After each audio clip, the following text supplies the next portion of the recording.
How to create and manage alerts. Alerts allow you to receive notifications when certain actions take place. If you have alerts enabled, they will appear on the right side of your welcome screen.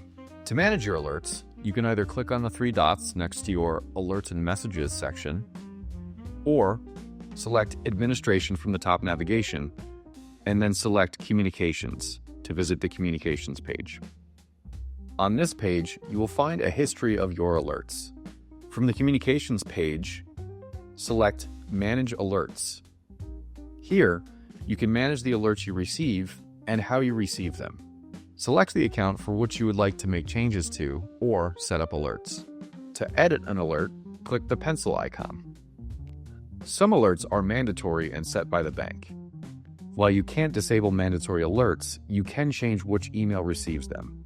Select Save to save the changes made to the alert. If you scroll past the mandatory alerts, you'll arrive at Available Alerts. This includes all alerts available to set up on your account. To select and customize an alert, select the plus icon on the right. Once you have selected an alert, check the box to identify where you would like to receive the alert. Next, you will choose the type of transaction you want to monitor from the drop-down, or leave it as all transactions. Set up the variables that determine when an alert is sent, the dollar amount, and then select Add to save the alert. You have now added a new alert.